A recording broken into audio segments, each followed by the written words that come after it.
Tres teorías de la vida. Del libro Los misterios rosacruces, de Max Seidel.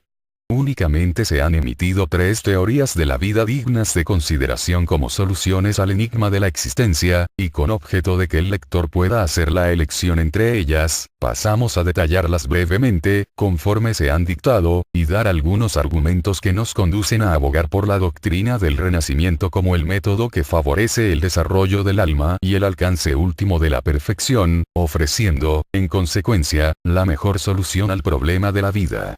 1. La teoría materialista dice que toda vida es solo una corta jornada de la cuna a la tumba, que no hay inteligencia en el cosmos superior a la del hombre, que su mente es producto de ciertas correlaciones de la materia, y que, por lo tanto, con la muerte y la disolución del cuerpo termina la existencia. Hubo un día en el cual los argumentos de los filósofos materialistas parecieron convincentes. Pero, a medida que avanza, la ciencia atesora más amplios conocimientos y descubre que hay en el universo un lado espiritual. Tal vida y conciencia pueden existir sin que nos den la menor señal de ello, de lo cual han sido evidente ejemplo los casos en que una persona ha estado en trance profundo y se le ha creído muerto durante varios días, pero que de pronto despierta y dice todo lo que ha pasado en torno de su lecho. Eminencias científicas, tales como Sir Oliver Lodge, Camilo Flammarion, Lombroso y otros hombres de inteligencia brillante y con dominio científico, han declarado inequívocamente, como resultado de sus propias investigaciones, que la inteligencia que nosotros llamamos hombre sobrevive a la muerte de su cuerpo y vive alrededor de nosotros, sea que la veamos o no, como la luz y el color existen alrededor de una persona ciega, sin que nada importe que ésta no los vea. Tales científicos han llegado a esta conclusión después de muchos años de ardua investigación. Han comprobado que los llamados muertos pueden, y así lo hacen en determinadas circunstancias, comunicarse con nosotros en forma tal, que está fuera de duda toda suplantación.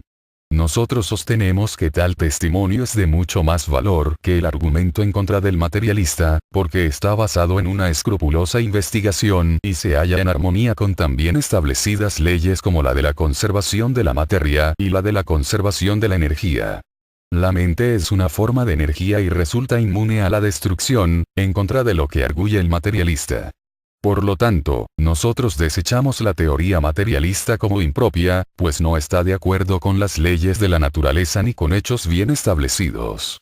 2. La teoría teológica proclama que justamente momentos antes de cada nacimiento es creada un alma por Dios, y ésta entra en el mundo físico, en el que vive un tiempo determinado, variando de unos cuantos minutos a cierto número de años, que al término de esta corta duración de la vida, retorna, pasando por el portal de la muerte, al invisible más allá, donde permanece para siempre en un estado de felicidad o de dolor, con arreglo a sus acciones durante los pocos años que estuvo en el cuerpo.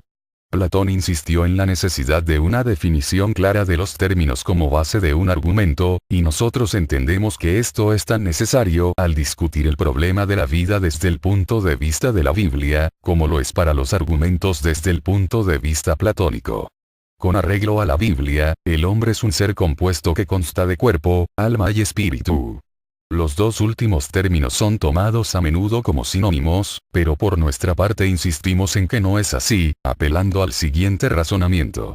Todas las cosas se hallan en un estado de vibración. Las vibraciones de los objetos que nos rodean están constantemente actuando sobre nosotros y llevando a nuestros sentidos un conocimiento del mundo externo. Las vibraciones del éter actúan sobre nuestros ojos para que podamos ver, y las vibraciones en el aire transmiten los sonidos a nuestro oído. Nosotros también respiramos aire y éter, que están de este modo cargados con las imágenes y los sonidos cercanos, así que por el acto de la respiración recibimos en todos los momentos de nuestra vida, internamente, un cuadro completo de cuanto ocurre alrededor de nosotros. Esto es una exposición científica. Sin embargo, la ciencia no explica cómo se producen estas vibraciones. Pero, de acuerdo con la enseñanza de los misterios rosacruces, se transmiten a la sangre, y entonces se graban sobre un pequeño átomo del corazón, tan automáticamente como se produce en la película sensible la imagen cinematográfica y un registro de los sonidos se graba en el disco fonográfico. Este registro de la respiración se inicia con la primera inhalación de aire del niño recién nacido y no termina sino con el último estertor del hombre moribundo. De ahí que el alma sea un producto de la respiración. El Génesis muestra también la relación entre la respiración y el alma en las palabras. Y el Señor Dios formó al hombre del polvo de la tierra y sopló en su nariz el soplo de la vida, y el hombre se hizo un alma viviente. La misma palabra, nepesh, significa en la traducción del texto citado respiración o alma, indistintamente. En la existencia post-mortem se dispone del registro respiratorio. Los actos buenos de la vida producen sentimientos de placer, y la intensidad de atracción los incorpora en el espíritu como potencia de alma. Por consiguiente, el registro respiratorio de nuestros buenos actos es el alma que se salva de la destrucción, que por la unión con el espíritu se hace inmortal. Al acumularse tal producto vida tras vida, nos hacemos más poderosos de alma y, como consecuencia, esto echa las bases del desarrollo del alma. El registro de nuestros malos actos se deriva también de la respiración en los momentos en que se cometen. El dolor y el sufrimiento que producen hace que el espíritu los repela del registro de la respiración en el purgatorio. Como quiera que no puede vivir independientemente del dador de la vida, el espíritu, el registro de la respiración de nuestros pecados se desintegra a medida de la expurgación, y de este modo podemos ver que el alma que peque morirá. El recuerdo del sufrimiento que sigue al incidente de la purgación permanece, no obstante, con el espíritu como conciencia para evitar que incurramos en los mismos malos actos en las vidas posteriores. Así pues, nuestros actos malos y buenos están registrados como consecuencia de la respiración, que es, por lo tanto, la base del alma, pero mientras el registro de la respiración de los buenos actos se amalgama con el espíritu y vive en él siempre como alma inmortal, el registro respiratorio de los actos malos se desintegra, y es el alma que peca y perece. Cuando dice la Biblia que la inmortalidad del alma está condicionada al buen obrar, no hace distinción alguna con respecto al espíritu. El argumento es claro y terminante al decir que, al romperse el cordón plateado, entonces el polvo volverá a la tierra de donde vino, y el espíritu volverá a Dios que lo dio. Así pues, la Biblia enseña que el cuerpo está hecho de polvo y que a él no volverá. Que una parte del alma generada por la respiración es perecedera, pero que el espíritu sobrevive a la muerte del cuerpo y persiste por siempre. Por lo tanto, un alma perdida, en el común significado de esta frase, no es una enseñanza de la Biblia, porque el espíritu no ha tenido creación y es eterno como Dios mismo, de quien procede, y, por consiguiente, la teoría teológica ortodoxa no puede ser verdadera. 3. La teoría del renacimiento enseña que cada espíritu es una parte integral de Dios, que contiene en sí todas las potencias divinas, así como la diminuta semilla contiene el roble gigantesco.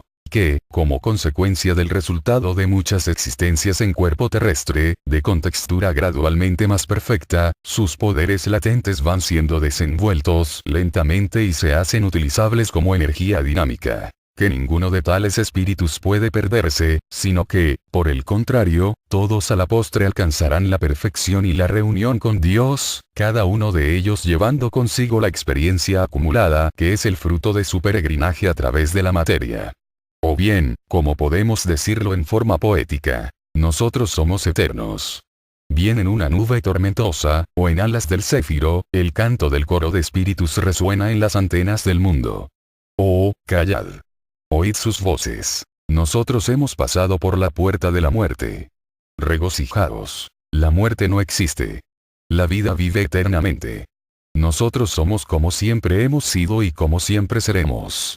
Nosotros somos una porción de la eternidad, más viejos que la creación y una parte del gran todo. Cada ser individual es un alma inmortal. Al oscilar de la lanzadera del tiempo, confeccionamos nuestros vestidos, tejiéndolos eternamente con tejido de pensamiento. Tanto a nuestra raza como a nuestro país los hacemos surgir por nuestra mente, y en el cielo proyectamos lo que se moldea en la tierra. Nosotros hemos brillado en la joya y danzado en la ola, chispeado en el fuego desafiando a la tumba. Nuestra esencia individual es la misma a través de formas siempre cambiantes en forma, medida y clase. Y cuando hayamos alcanzado la más alta de todas las gradaciones de crecimiento de nuestra mente, rememoraremos. para que eslabón tras eslabón podamos juntarlas todas y trazar el camino que para llegar allí, paso a paso, hemos recorrido. De este modo, con el tiempo conoceremos si hacemos exclusivamente aquello que eleva, ennoblece, es justo y verdadero, con bondades para todos y perversidades hacia ninguno. Que por nosotros y por nuestra mediación sea hecha la voluntad de Dios. Nosotros nos aventuramos a decir que solo hay un pecado, ignorancia, y solo una salvación, conocimiento aplicado. Hasta el más sabio de nosotros sabe muy poco de todo cuanto se puede aprender, no obstante, y menos aún ninguno ha alcanzado la perfección, pues tampoco ésta puede conseguirse en una sola y corta vida. Pero, sin embargo, podemos observar que todo en la naturaleza tiende, lenta y persistentemente, a su desenvolvimiento, persiguiendo y alcanzando estados cada vez más elevados. Nosotros llamamos este proceso evolución. Una de las principales características de la evolución estriba en el hecho de que se manifiesta en periodos alternantes de actividad y descanso. El verano activo, en el que todas las cosas sobre la Tierra se multiplican y procrean, es seguido por el descanso y la inactividad del invierno. La brega del día está alternada con la quietud de la noche. El flujo de los océanos está seguido por el reflujo de la marea. De este modo, todas las demás cosas se mueven en cielos, y la vida que se manifiesta aquí sobre la tierra por unos cuantos años no debe suponerse que acaba cuando la muerte se aproxima, sino que tan seguramente como el sol sale por la mañana después de haberse puesto por la noche, también la vida que terminó con la muerte de un cuerpo se manifestará otra vez en un nuevo vehículo y en ambiente distinto. Nuestra tierra puede compararse, en efecto, a una escuela a la que volvemos vida tras vida para aprender nuevas lecciones, al igual que nuestros niños asisten a clase un día tras otro para aumentar sus conocimientos. El niño duerme durante la noche que media entre 2 días de escuela, y el espíritu también tiene su descanso de vida activa entre la muerte y un nuevo nacimiento. Hay, asimismo, diferentes clases en esta escuela del mundo, lo cual corresponde a los diferentes grados, desde la clase de párvulos a la universidad. En las clases bajas encontramos espíritus que han asistido a esta escuela de la vida solo unas cuantas veces, y son los salvajes actuales, pero con el tiempo se harán más sabios y mejores de lo que son ahora, y nosotros mismos nos elevaremos en vidas futuras a alturas espirituales que actualmente no podemos ni concebir. Si nos aplicamos para aprender las lecciones de la vida, avanzaremos, por supuesto, mucho más deprisa en esta escuela de la vida que si faltamos a clase y desperdiciamos el tiempo. Esto obedece a los mismos principios comunes que rigen nuestras instituciones de enseñanza. Nosotros, pues, no estamos aquí por el capricho de Dios. Él no nos ha colocado a unos en un jardín y a otros en un desierto, ni tampoco ha dado a estos un cuerpo saludable de modo que puedan vivir de dolores y enfermedades, mientras que a aquellos los ha relegado a tan mísero estado que nunca se ven libres del dolor. Sino que lo que somos, lo somos debido a nuestra diligencia o negligencia, y lo que seamos en el futuro depende de lo que nosotros queramos ser y no del capricho de Dios o de un destino inexorable. No importa cuáles sean las circunstancias, estriba en nosotros mismos el dominarlas o ser dominados por ellas, a nuestra voluntad. El caballero Edwin Arnold expresa esta idea y enseña de manera bellísima en su Luz de Asia. Los libros dicen bien, hermanos míos. La vida de cada hombre es el resultado de su existencia anterior. Los errores antiguos nos traen dolores y enemigos, y los anteriores aciertos nos brindan bendiciones. Cada uno tiene su señorío como los más elevados, y busca sus fuerzas en torno de él, por arriba y por abajo, con toda carne y con todo cuanto vive, y cada acto le presta alegría o amarguras. Quien se afana, aunque sea un esclavo, puede algún día convertirse en un príncipe, pues su gentileza puede conquistar el mérito. Quien gobierna, hasta un rey, puede errar por la tierra, cubierto de harapos, por cosas hechas o dejadas de hacer. O bien, como dice un poeta desconocido, un barco zarpa para el este y otro para el oeste a merced del viento. Es el timón y la vela, y no la galerna, lo que determina el camino que llevan. Como los vientos del mar son los caminos del destino para nuestro viaje a través de la vida. Es el acto del alma lo que determina la meta y no la calma o la tempestad. Cuando deseamos que alguno se encargue de alguna misión, elegimos a una persona que pensamos está capacitada perfectamente, que llena los requisitos necesarios y por nuestra parte debemos suponer que un ser divino emplearía por lo menos tan elemental sentido común, y no elegiría a ninguno que no estuviera a la altura de su cometido. Así pues, cuando leemos en la Biblia que a Sansón se le ordenó que destruyese a los filisteos, y que Jeremías fue predestinado a ser un profeta, es lógico suponer que ambos estaban particularmente adaptados para llevar a cabo su misión. San Juan Bautista también nació para ser el heraldo del venidero Salvador, y para predicar el reino de Dios que debe reemplazar y ocupar el lugar del reino de los hombres. De no tener una instrucción previa, ¿cómo hubieran podido tales personas desenvolver esa adaptación para cumplir con sus misiones? Y si se las hubo adaptado así, ¿de qué otro modo hubieran podido adquirir su instrucción sino en vidas anteriores? Los judíos creían en la doctrina del renacimiento, pues de lo contrario no hubieran preguntado a San Juan Bautista si era Elías, como se dice en el primer capítulo del Evangelio de San Juan. Los apóstoles de Cristo también sostenían esta creencia, como podemos ver por el incidente que se recuerda en el capítulo 15 de San Mateo, donde Cristo hace esta pregunta: ¿Quién dicen los hombres que soy yo, el Hijo del Hombre? Los apóstoles contestaron: algunos dicen que tú eres Juan el Bautista, otros Elías, y otros Jeremías, o uno de los profetas. En esta ocasión Cristo asintió tácitamente a la enseñanza del renacimiento, porque no corrigió a sus discípulos en su calidad de maestro, al observar que sus discípulos tenían una idea equivocada. Pero a Nicodemo le dijo inequívocamente: excepto que un hombre nazca otra vez, él no puede heredar el reino de Dios. En el capítulo 11 de San Mateo y en el versículo 14, dijo Cristo hablando de San Juan Bautista: este es Elías, y en el capítulo 17 del mismo capítulo de San Mateo, y en el versículo 12, dijo: Elías ha venido ya y ellos no lo conocieron, sino que hicieron de él cuanto quisieron, y entonces los discípulos comprendieron que él les hablaba de Juan el Bautista. Así pues, nosotros sostenemos que la doctrina del renacimiento ofrece la única solución al problema de la vida que está en armonía con las leyes de la naturaleza, la cual satisface los requisitos éticos del caso y nos permite amar a Dios sin cegar nuestra razón a las desigualdades de la vida y a las circunstancias diversas que dan a unos cuantos la comodidad y el bienestar, la salud y la riqueza, todo lo cual está negado a la inmensa mayoría.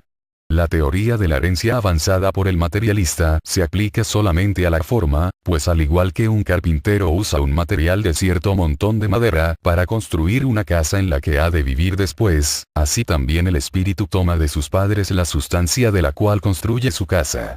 El carpintero no puede construir una casa de madera tan dura y tosca como la del abeto, y el espíritu de igual modo debe construir un cuerpo que sea semejante al de aquellos de los cuales se tomó el material.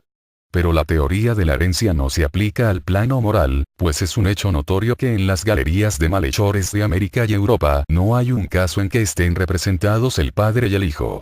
De modo que los hijos de criminales, aunque tengan tendencias al crimen, se mantienen fuera de las mallas de la ley. Tampoco la herencia quedaría airosa en el plano del intelecto, porque se pueden citar muchos casos en los que un genio y un idiota tienen el mismo origen. El gran Cuvier, cuyo cerebro era aproximadamente del mismo peso que el de Daniel Webster, y cuyo intelecto era tan grande, tuvo 5 hijos que murieron de paresía. Asimismo el hermano de Alejandro el Grande fue un idiota, y en suma, nosotros sostenemos que debe hallarse otra solución que pueda aclarar los hechos de la vida. La ley del renacimiento, unida a su compañera, la ley de causación, suple y abarca tales hechos. Cuando morimos después de una vida, volvemos a la tierra bajo las circunstancias determinadas por el modo en que vivimos antes. El jugador es atraído a los garitos y a los hipódromos para asociarse con otros de iguales gustos. El músico es atraído a las salas de conciertos y conservatorios por espíritus de su genio, y el ego que torna lleva consigo los gustos y aversiones que lo obligan a buscar a sus padres en la clase a la que él pertenece. Pero, al llegar aquí, quizás algunos nos señale casos en los que encontramos a personas de gustos enteramente opuestos que viven una vida de tortura debido a verse agrupadas en la misma familia, y forzadas por las circunstancias a permanecer entre ella a despecho de su voluntad. Pero esto no vicia la ley en lo más mínimo, debido a que en cada vida nosotros contraemos ciertas obligaciones a las que no podemos dar cumplimiento. ¿Acaso hemos faltado a algún deber que teníamos que cumplir, tal como el cuidado de un pariente inválido, y nos ha alcanzado la muerte sin haber reparado en esa omisión? Este pariente, por otra parte, puede haber sufrido bárbaramente por nuestra negligencia y ha acumulado contra nosotros una gran dosis de odio o rencor antes que la muerte terminase con su sufrimiento. La muerte y el consiguiente cambio hacia otro ambiente no liquidan nuestras deudas de esta vida, así como tampoco la mudanza de una ciudad a otra no pagará las deudas que contrajimos en la anterior residencia. Es, por lo tanto, muy posible que aquellos que se han injuriado mutuamente, como hemos dicho, se reencuentren como miembros de una misma familia. Entonces, aunque ellos recuerden o no su pasado antagonismo, el rencor se manifestará y les hará odiarse de nuevo, hasta que el dolor y el disgusto consiguientes los obliguen a tolerarse el uno al otro, y quizá al final aprendan a amarse en la medida en que se odiaron. También se hace esta pregunta en la mente del escéptico. Si nosotros hemos estado aquí antes, ¿por qué no nos acordamos de ello? Pero a esta pregunta podemos contestar que a la vez que hay muchas personas que no recuerdan en absoluto el modo en que emplearon el tiempo en su vida anterior, hay otros que tienen bien grabada en la memoria sus vidas previas. Una amiga del escritor, por ejemplo, cuando vivía en Francia, un día empezó a leer a su hijo acerca de cierta ciudad que pensaban ir a visitar, y el niño exclamó: «No necesitas decirme nada de ello, madre. Yo conozco esa ciudad por haber vivido en ella, en la que me mataron». Entonces comenzó a describir la ciudad y también se refirió a cierto puente. Posteriormente el muchacho llevó a su madre a tal puente y le enseñó el punto en donde había encontrado la muerte varios siglos antes. Otra amiga, en ocasión de viajar por Irlanda, vio una escena que ella reconoció, y también describió a su compañía el panorama que se contemplaba desde el recodo del camino, a pesar de no haberlo visto nunca en esta vida, de modo que era preciso que conservara la memoria de una vida anterior. Se podrían citar numerosos ejemplos en los que estos vislumbres de menor importancia son claras revelaciones de una vida pasada. El caso comprobado en el cual una niñita de 3 años de edad, en Santa Bárbara, California, describió su vida y muerte, ya ha sido detallado en Concepto Rosacruz del Cosmos. Es, quizás, la evidencia más terminante, pues se basa en el testimonio de una niña demasiado pequeña para haber aprendido a engañar de tal modo. Esta teoría de la vida no descansa en una mera especulación. Pero, no obstante, es uno de los primeros factores de la vida demostrados al discípulo en una escuela de misterios. Se le indica que vigile a un niño en el acto de morir, y después que le siga en el mundo invisible de un día a otro, hasta que vuelva a renacer en la tierra, 1 año o 2 después. Entonces el discípulo sabe como absoluta certeza que nosotros volvemos aquí a cosechar en una vida futura lo que en la anterior hemos sembrado. La razón de elegir para el estudio a un niño con preferencia a un adulto, es porque el niño renace muy rápidamente, pues su corta vida en la tierra ha dado muy pocos frutos y estos son pronto asimilados. Mientras que el adulto, que ha vivido una vida larga y tiene mucha experiencia, permanece en los mundos invisibles por siglos, de modo que el discípulo no puede seguirlo desde la muerte al nacimiento. La causa de la inmortalidad infantil será explicada después. Por ahora solo queremos dejar bien sentado el hecho de que está dentro de la posibilidad de cada uno, sin excepción, el capacitarse para el conocimiento directo o de primera mano que aquí estamos enseñando. El promedio del intervalo entre 2 vidas terrestres es alrededor de 1000 años. Esto está determinado por el movimiento del Sol llamado por los astrónomos precisión de los equinoccios, por el cual el Sol se mueve por cada uno de los signos del zodíaco en un lapso de 2100 años. Durante todo este tiempo las condiciones sobre la Tierra han cambiado, de modo que al volver encontrará nuevas experiencias aquí, y por lo tanto retorna. Los grandes guías de la evolución obtienen siempre el beneficio máximo de las condiciones designadas por ellos, y como las experiencias en las mismas condiciones sociales son muy diferentes en el caso de un hombre que en el de una mujer, el espíritu humano se encarna 2 veces durante los 2100 años aproximadamente, que están medidos por la precesión de los equinoccios, como ya hemos dicho, naciendo por esta razón una vez como hombre y otra como mujer. Esta es la regla. Pero, Por supuesto, está sujeta a las modificaciones que sean necesarias para facilitar la madurez de lo que hemos sembrado, como lo requiere la ley de causación, que trabaja paralelamente con la ley del renacimiento. De este modo, en ocasiones, un espíritu puede ser traído a renacer mucho tiempo antes de que hayan expirado los 1000 años, con objeto de cumplir cierta misión, o bien puede ser detenido en los mundos invisibles hasta después del tiempo en que debería renacer si esta fuese una ley ciega. Por supuesto, las leyes de la naturaleza no lo son. Por el contrario, son grandes inteligencias que siempre subordinan las consideraciones de menor cuantía a fines superiores, y bajo su guía benéfica estamos progresando constantemente vida tras vida bajo condiciones adaptadas exactamente a cada individuo, hasta que con el tiempo alcancemos una altura superior de la evolución y nos convirtamos en superhombres. Oliver Wendell Holmes ha expresado esta aspiración y su consumación en estas bellísimas líneas. Construye mansiones más duraderas, alma mía. Según las veloces estaciones ruedan. Abandona tus criptas ya surcadas. Haz que cada templo nuevo sea más noble que el pasado. Abarca un espacio celeste más ancho, hasta que al fin te libertes, arrojando tu concha ya inútil, por un océano de vida inmortal. Del libro Los misterios rosacruces, de Max Heindel.